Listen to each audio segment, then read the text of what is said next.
안녕하십니까. 오늘은 제가 달을 보면서 보는데 달이 참 밝고 너무 이쁜 거예요. 네, 그런데 달을 보면서 제가 들어진 생각이 있어서 이렇게 영상을 올립니다. 달이 율법이라면 예수님은 태양이 아닐까 이런 생각을 했습니다. 왜냐하면 우리가 달을 보면서 달이 참 밝고 이쁘다. 어두운 밤에 달 보면 참 돋보이죠. 그러나 에, 어, 사실 율법이라는 것이 굉장히 좋은 것이라고 보일 수 있지만은 그 율법을 지킬 수 있는 분은 선하신 그 예수님밖에 없었던 것입니다. 그 예수님이 그 선하신 하나님의 뜻을 온전히 순종하심으로써 율법을 이루신 것이고, 그것은 선하신 하나님의 외아들이었기 때문에 그것이 가능했다는 것입니다. 그래서 결국에는 우리가 달을 보면서 태양이 올 것을 알 수 있는 것입니다. 그러나 태양이 온 순간 달은 빠르게 사라져 줘야 되는 것입니다. 왜냐하면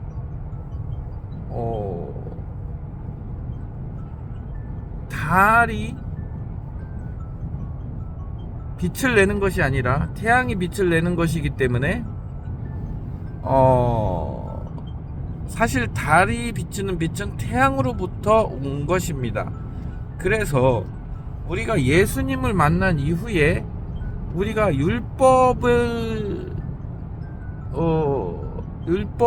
나타낼 필요가 없는 것입니다. 그래서 율법은 예수께서 이루시고 완성하셔서 그 율법의 효력이 상실된 것입니다. 율법으로 심판을 받지 않게 되는 것입니다. 그래서 저를 믿는 자는 심판을 받지 아니하는 것이요. 네. 그래서 예수님이 우리의 과거, 현재, 미래의 모든 죄를 지고 십자가에서 죽으셨기 때문에 그 죽으심으로 말미암아서 우리가 더 이상 율법을 어겼다 손치더라도 우리를 심판할 법적 제재의 근거가 사라져버린 것입니다. 이것은 매우 놀라운 것입니다. 왜냐하면 우리가 어떠한 상황이라도 처벌받지 않는 마치 예전에 왕들이 있으면 그 왕의 자녀나 그 왕의 후손이나 왕은 특권이 있는 것입니다. 어떤 실수를 하고 어떤 부족함이 있어도 왕에게 책임을 물을 수가 없는 것입니다. 왕이 곧 법이기 때문인 것이죠. 그래서 왕에게나 대통령에게는 사면권이라는 것이 있는 것입니다. 그래서 우리가 하나님의 자녀가 되었다는 것은 엄청난 것입니다. 그런데 우리가 의로워서 된 것이 아니라 우리는 항상 죄짓고 실수하고 부족한 인간인데, 그런 인간을 위해서 예수께서 세상의 모든 죄를 지고 가셨죠. 세상죄라고 합니다. 그래서 우리가 국어 사전을 검색해 보면 세상이 과거, 현재, 미래의 모든 것을 아우르는 말이라는 것을 알 수 있습니다. 저도 관념적으로 세상이라고 하면 그냥 현재 내 눈에 보이는 세상을 세상이라고 사전적 의미를 생각하고 있었는데, 사실은 제가 사전을 찾아보니까 세상은 이 세상 전체를 통틀어서 과거, 현재, 시간적 개념까지 통틀어서 이루는 말이었더라고요. 그러니까 이 세상죄를 지고 가셨다는 것은 세상 과거, 현재, 미래의 모든 죄를 지고 가셨다는 것을 의미하는 겁니다. 그래서 그 모든 죄의 값을 예수께서 받으셨기 때문에 히브리서에 말씀했듯이 저가 한 제물로 거룩하게 된 자들을 영원히 온전케 하셨느니라. 그래서 저희가 영원히 온전케 된 것입니다. 그래서 우리는 더 이상 심판을 받지 아니하는 것이고 하나님의 의로 온전한 사람이 된 것입니다. 우리가 또 실수하고 죄를 지을지라도 그것에 대한 죄를 묻지 않겠다는 겁니다. 하나님께서. 왜냐하면 예수의 피가 항상 흐르고 있고 예수께서 대제사장으로 하나님 우편에 계셔서 마귀가 우리를 정죄하려 할 때마다 예수님 마귀가 마치 검사처럼 우리를 정죄하지만 예수님이 변호사처럼 하나님 맞습니다. 저 사람은 저렇게 죄를 지었지만 그 사람을 위해서 내가 피 흘려서 이렇게 십자가에 두 손에 못이 박히고 채찍에 맞아 죽지 않았습니까? 그래서 제가 인간들의 죄를 다 씻어준 것 아닙니까? 이렇게 말을 하면서 우리를 변호하고 계시다는 겁니다.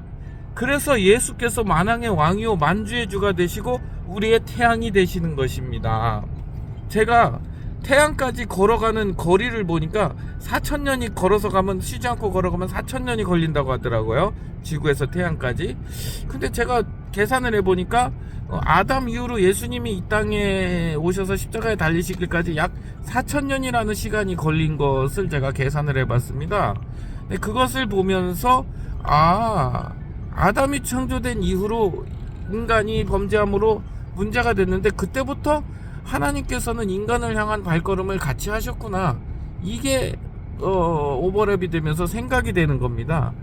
그래서 하나님은 한시도 우리 인간들을 버리지 않으셨고 우리를 창조하셨기 때문에 우리를 버리지 않으셨구나. 단지 우리가 잠깐 이 세상의 훈련장으로서 또 우리의 그 어떠한 미련을 씻기 위해서 잠시 하나님이 어려움에 두셨지만 결국은 예수님을 통해서 우리를 다시 찾으셨고 하나님의 자녀되게 하셨고 제가 하나님의 자녀가 되었고 여러분들 하나님의 자녀로 만드셨고 또 되지 않은 분이 있다면 만드실 것을 여러분이 믿으시기 바랍니다. 네, 그래서 여러분 나 자신을 바라보지 말고 예수님을 바라봄으로써 여러분이 행복하시고 이제 더 이상 우리가 율법의 종로로 타는 것이 아니라 예수 그리스도를 마음으로 섬기는 그런 여러분들이 되시고 우리 비록 또 예수님이 죄 사하신 것을 믿은 후에 또 실수를 하고 인간적인 허물이나 죄나 어떤 악함이 드러났다고 했을 때 그 죄까지 이미 사해 주신 예수님을 생각하면서 감사하고 예수님께 감사를 드리고 영광을 돌리고 하나님을 찬양하면서 다시 빠르게 그 어떤 죄악된 생각의 어떤 어두움에 빠지지 말고 그래 나는 이렇게 죄를 짓지만 그럴 줄 알고 이미 예수님을 보내셨지. 그리고 내 죄를 모든 죄를 흰눈보다 희게 다 씻으셨지. 그렇게 예수님이 다 이루셨지. 그래서 다 이루었다 하고 예수님이 돌아가셨지. 그렇게 믿으시고 항상 사단이 주는 정죄 너는 안 될 거야. 너 죄 지었잖아. 네가 무슨 교회를 나가. 그냥 집에서 잠이나 자. 육신적으로 살아. 그냥 그렇게 살다 죽어. 그런 마귀의 속삭임에 속지 마시길 바라고 담대하게 죄를 지었어도 나는 온전하다라고 말하면서 복음을 전하고 예수님의 영광을 나타내는 빛나는 태양과 같은 그리스도인들이 되시기를 바랍니다. 감사합니다.